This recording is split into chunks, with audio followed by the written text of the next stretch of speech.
자, 여러분 교재 258쪽이 되겠습니다. 자, 이 수익률의 개념인데, 자, 32회 작년 시험에도 제가 출제를 또 했었던 그러한 내용이 되겠습니다. 자, 이 수익률 관련해서 한번 보면은 부동산을 우리가 취득을 하는데 투하된 자본, 자, 부동산을 취득을 하는데 이 투하된 자본은 투자 금액이겠죠. 이 투하된 자본에 대한 이 순수익과의 비율을 수익률이라고 하는데, 자, 그러면은 이 수익률의 종류는 크게 우리는 세 가지로 볼 수 있죠.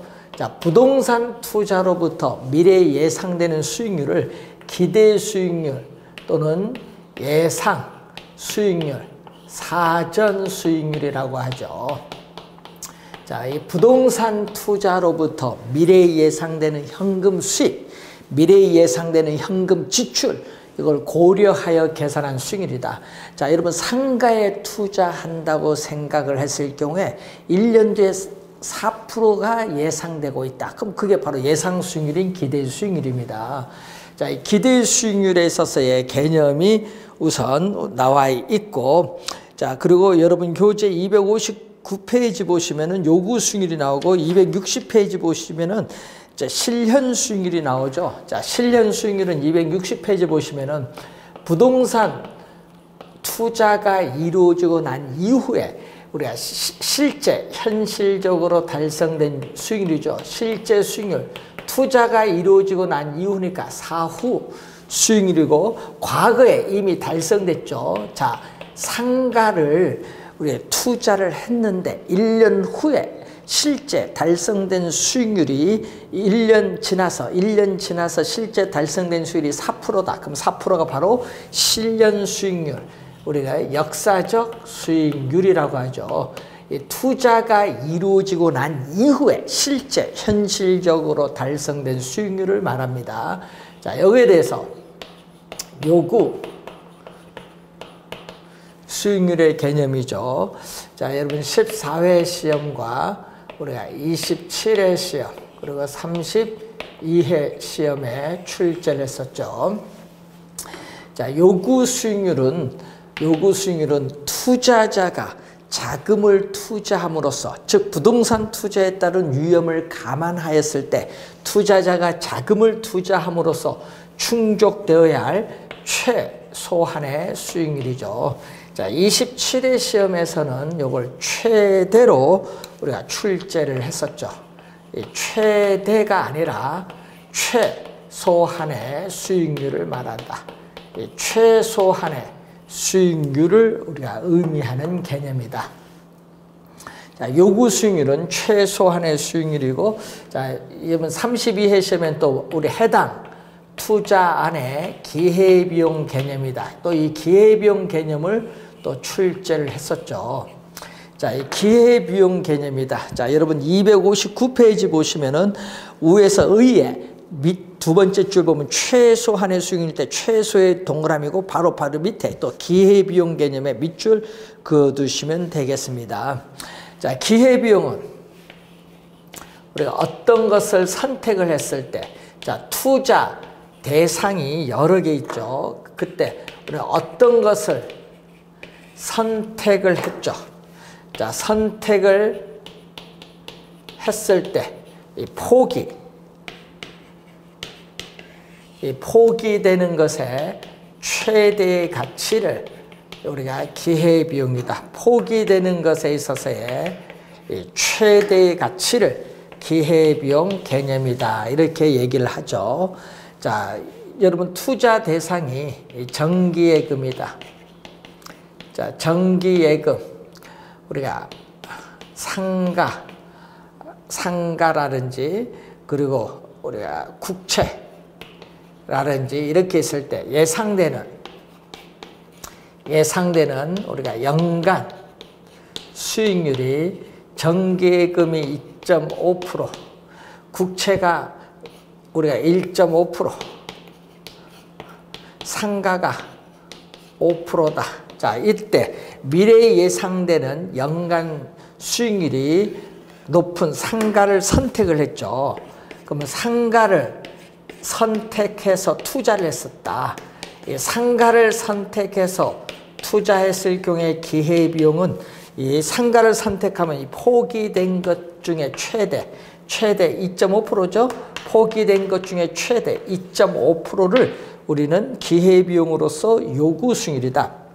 즉 미래에 예상되는 연간 수익률이 5%인 상가를 선택해서 투자했을 경우에 투자자 입장에서 못 받아도 나는 최소 2.5% 이상은 받아야겠다. 이 2.5%가 바로 기회비용 개념이면서 요구 우리가 수익률에 있어서의 개념이라는 것을 기억을 좀 해두시면 되겠습니다.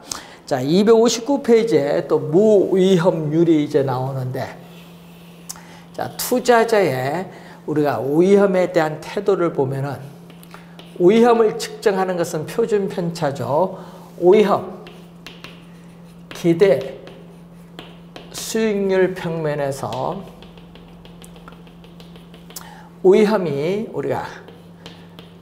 제로다. 위험을 전혀 수반하지 않을 경우에 얻을 수 있는 수익률을 무위험률, 무위험 자산의 수익률, 무위험 자산의 수익률을 무위험률이라고 하는데, 무위험 자산, 국가가 보증한 국채를 예를 들어 볼 수 있죠.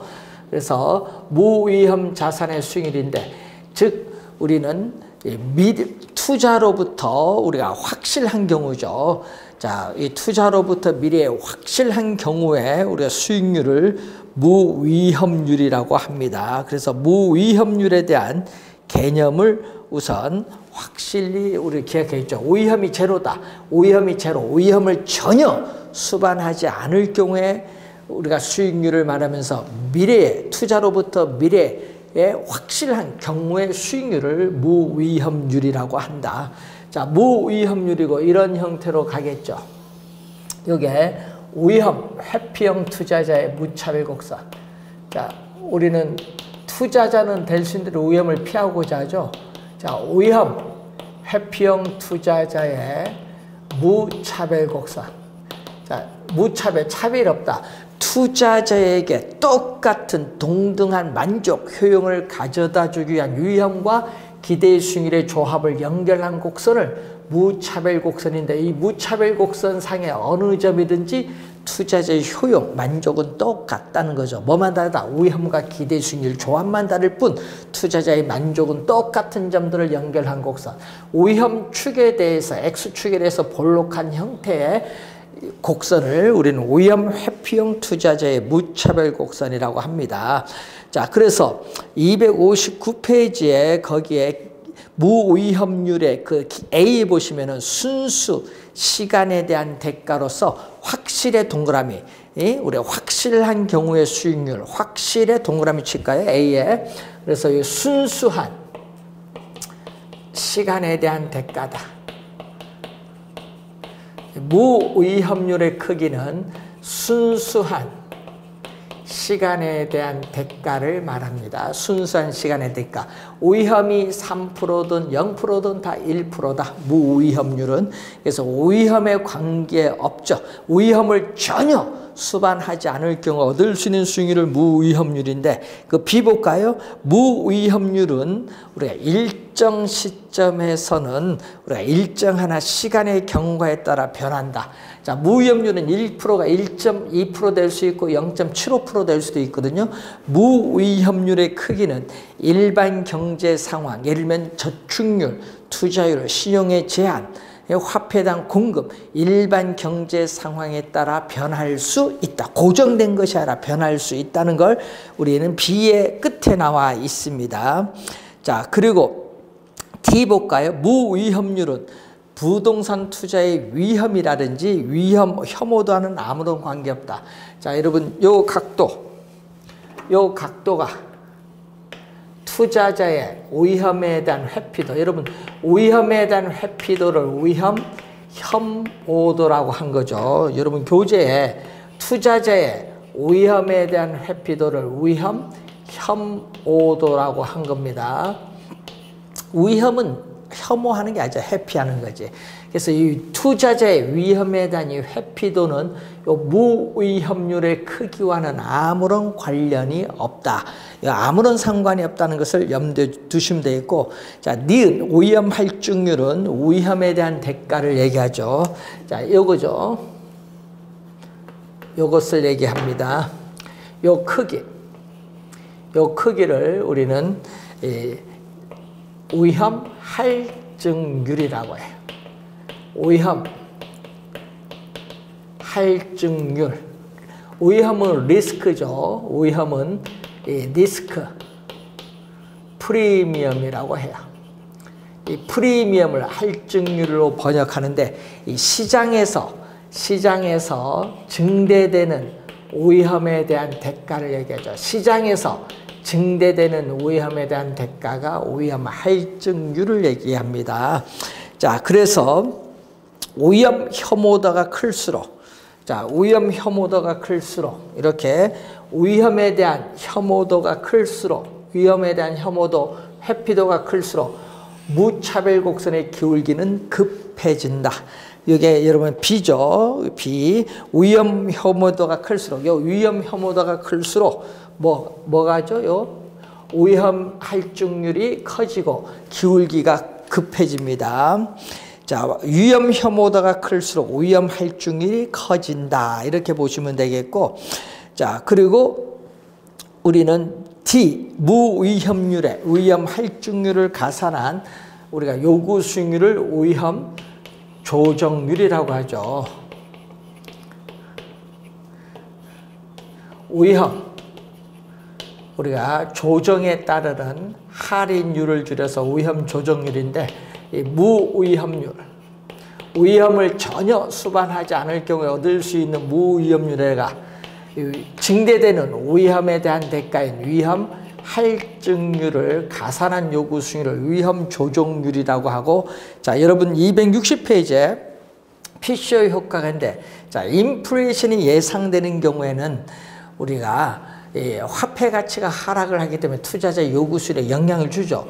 자, 인플레이션이 예상되는 경우에는 화폐 가치가 하락하기 때문에 투자자는 예상된 인플레이션율만큼 요구 수익률을 더 높게 요구하는데, 이것을 우리는 어빙 피셔라는 학자 이름 따서 피셔 효과라고 하죠. 피셔 효과라고 합니다. 자, 시험 문제에 여러분 잘 나오는데, 무위험률이 상승한다. 여러분 1%에서 1.5% 상승하면 요구 수익률도 상승을 하고, 자, 무위험률이 하락을 하면 요구 수익률도 하락을 합니다. 자, 이 지문 26회, 29회 시험에 출제했죠. 시장에 증대되는 위험에 대한 대가, 이 체계적 위험에 대한 대가, 체계적 위험이 우리가 상승할수록 요구 수익률도 커진다.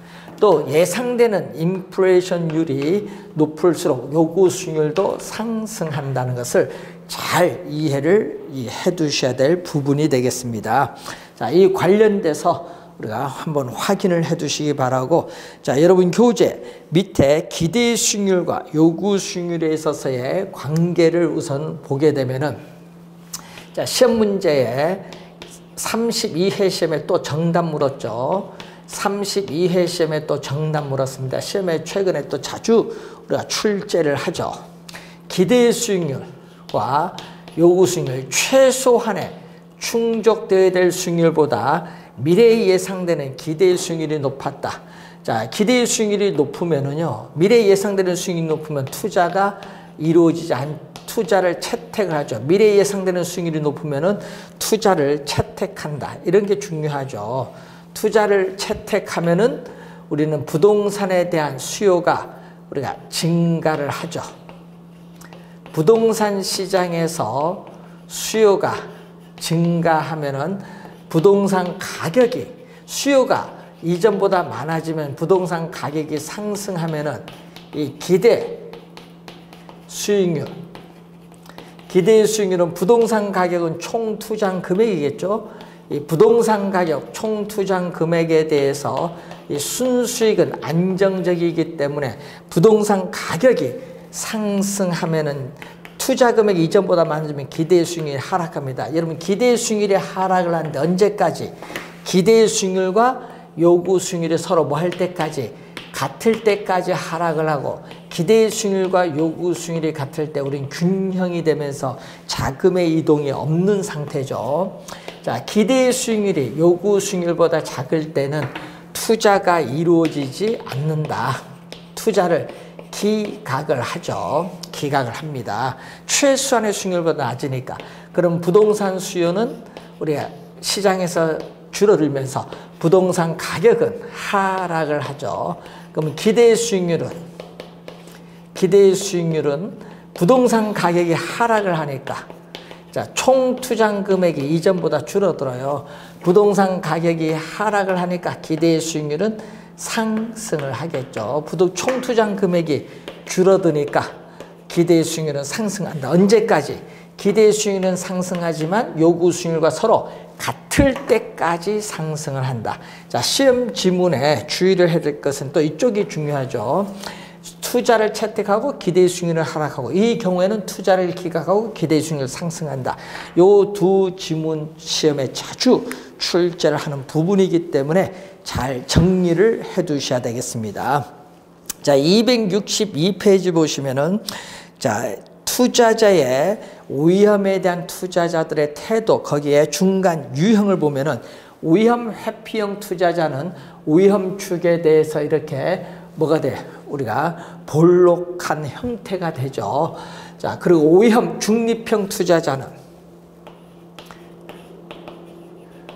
위험 중립형 투자자는 이런 경우죠. 위험과 기대 수익률 평면에서 위험이 높든 낮든 위험에 관계없이 뭐만 기대 수익률이 예를 들어서 6%다. 기대 수익률 6%만 보면서 투자를 하는 것을 의미하죠. 그래서 위험 중립적 투자자의 무차별 곡선은 수평선이 돼요. 수평선. 자, 여기에 대해서 위험 추구형, 위험 추구형, 위험 선호형. 자, 위험 추구형, 위험 선호형 투자자의 무차별 곡선은 이렇게 가죠. 자, 기대 수익률 위험 평면에서 위험 아래 X축에 대해서 이렇게 오목한 형태의 무차별 곡선이 나오면 위험 추구형, 선호형 투자자죠. 도박주 하는 사람이죠. 높은 수익률을 획득하기 위해서 기꺼이 큰 위험을 부담하겠다는 투자자를 얘기합니다. 자, 대부분의 투자자는 어떤 투자자? 위험 회피형 투자자. 자, 대부분의 투자자는 위험 회피형 투자자인데 위험 회피형 투자자를 우리는 뭐라고 하죠? 합리적 투자자라고 하죠. 자, 위험 회피형 투자자를 합리적 투자자라고 하는데 위험 회피형 투자자의 행위를 보면은 자, 상가 아파트 두 개의 투자 대상이 있을 때 두 개의 투자 대상에 있어서의 기대 수익률이 똑같다. 동일할 때는 투자자는 위험이 낮은 투자를 선택하고 자, 두 투자 대상의 위험이 동일할 때는 우린 투자자는 기대 수익률이 높은 투자를 선택한다. 이걸 위험 회피형 투자자의 행위, 합리적 투자자의 행위라고 보시면 되겠습니다. 자, 그래서 여러분 262페이지에 거기 1번에 투자자의 위험에 대한 태도 동그라미 1번 보시면은 기대 수익률이 동일한 두 개의 투자 대안이 있을 경우에 투자자는 대부분 덜 위험한, 덜의 동그라미 덜 위험한이라는 것은 위험이 낮은 투자를 선택하려고 할 것이다. 투자자들의 이러한 행동을 위험 혐오적 또는 위험 회피적이라고 한다.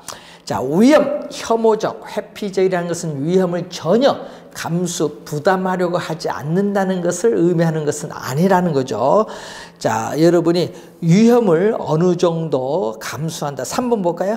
아무리 위험 회피적인 투자자라 할지라도 시장에서 피할 수 없는 위험이거나 인센티브, 유인책이 있는 위험일 경우는 기꺼이 위험을 감수하면서 투자를 한다는 그러한 내용이 동그라미 3번에 대한 내용이죠.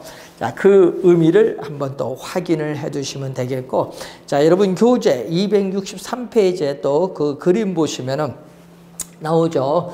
자, 이때 여기에 무차별 곡선의 기울기가 완만한 것은 보수적인 위험 회피형 투자자, 공격적이죠. 무차별 곡선의 기울기가 완만한 것은 공격적, 무차별 곡선의 기울기가 급한 것은 보수적입니다. 보수적. 자, 여러분 여기서 주어진 동일한 위험에서 공격적인 우리가 무차별 곡선보다 보수적 무차별 곡선의 수익률이 더 높다는 거죠. 자, 이것을 우선 여러분이 더 염두에 좀 두시면 되겠고, 자, 여러분 교재에 있어서 263페이지 그 그림 바로 밑에 1번 볼까요? 자, 일반적으로 통상 일반적으로 위험과 수익은 비례 관계에 있다. 이 말은 투자자가 시장에서 부담하는 위험이 높을수록 투자자가 요구하는 수익이 더 커지죠. 화살표가 같은 방향으로 변동하는 것은 우리 플러스 양의 관계 또는 비례 관계라고 하는데, 이것을 우리는 위험, 수익의 상쇄 관계. 위험이 증대될수록 투자자가 요구하는 기대 수익률이 높죠. 이 두 개가 상쇄된다는 의미입니다. 위험, 수익에 있어서의 상쇄 관계라고 하죠. 상쇄 관계. 트레이드 오프라고 합니다. 상쇄 관계를 의미한다. 일반적으로 위험과 수익은 비례 관계다. 자, 시험 문제에 반비례라든지 마이너스로 출제를 많이 했는데 반비례 마이너스 관계가 아니라 플러스 관계다. 이걸 보시면 되겠고, 자, 여기서 또 동일한 위험 증가. 여러분 위험이 3%에서 4% 증가했다. 동일한 위험의 증가에 대해서 여기 보면은 요거죠. 공격적인 위험 회피형 투자자의 요구 수익 요건데, 뭐는 이렇게 올라갔을 때 보수적인 위험 회피형 투자자의 요구 수익률이 더 높다는 거죠. 자, 그 의미를 여러분이 광대 3번과 우리가 3번과 4번에 설명을 하고 있는 내용이죠. 동그라미 3번, 4번 설명을 우리가 하는 그러한 내용이 되겠습니다. 자, 그리고 263페이지 밑에 위험을 처리하는 방법이 나오네요. 자, 이 관련해서 시험 문제 요 관련해서 우선 출제를 또 자주 하는데 또 한번 확인을 우선 또 해 두셔야 될 부분이 되겠습니다. 자, 그리고 위험을 처리하는 방법 한번 우리가 보도록 하겠습니다.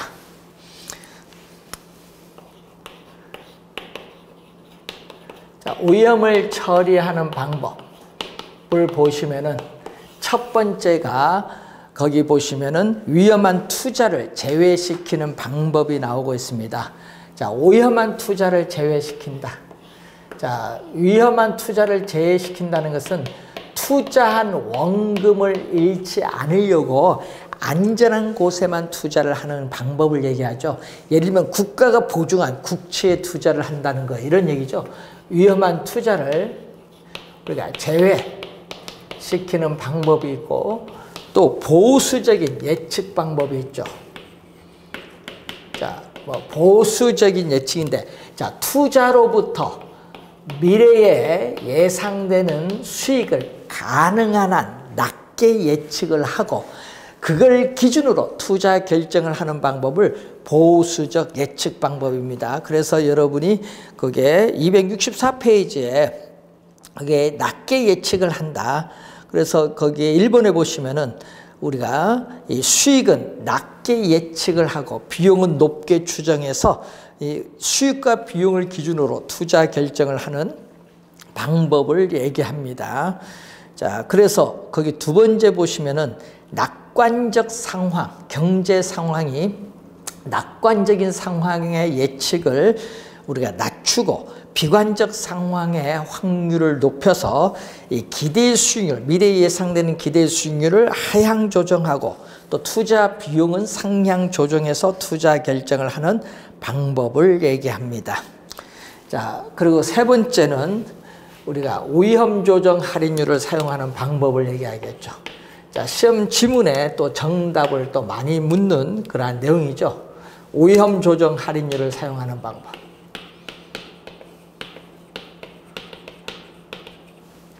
자, 위험 조정 할인율을 사용하는 방법이 나옵니다. 자, 위험 조정 할인율을 사용하는 방법이 또 시험 지문에 정답으로 또 많이 묻는데, 자, 이런 의미입니다. 부동산의 가치. 부동산 가치는 부동산 소유에서 비롯되는 장래 기대되는 수익을 현재의 가치로 환원하는데, 현재의 가치로 환원하는 할인율로서 요구 수익률을 사용한다. 자, 이때 위험. 자, 시장에서 투자자가 부담하는 위험이 높을수록 요구하는 수익률도 커지죠. 요구하는 수익률이 커지니까 부동산 가치는 하락을 하죠. 그래서 부동산 가치는 하락을 한다. 주의를 해두고, 이때 위험과 부동산 가치는 화살표가 반대로 변동하는 마이너스 관계에 있다. 자, 항상 여러분이 요걸 항상 주의를 좀 해두시면서, 자, 여러분이 위험 조정 할인율, 장래에 기대되는 소득을 현재의 가치로 환원할 때 위험한 우리가 투자일수록 요구 수익률을 상향 조정을 하고, 또 높은 할인율, 높은의 동그라미, 시험에는 낮은으로 우리 3번 출제에서 높은 할인율을 적용하고, 자, 동그라미 2번 볼까요? 요구 수익률을 결정하는 데 있어서 이 감수해야 하는 우리가 위험의 정도에 따라 그만큼 위험 할증률을 우리가 전해가는 거다. 자, 요게 여러분이 그 관련해서 1번 설명이죠. 1번 설명이고 2번 설명은 바로 아까 여러분 앞에서 설명했던 요구 수익률은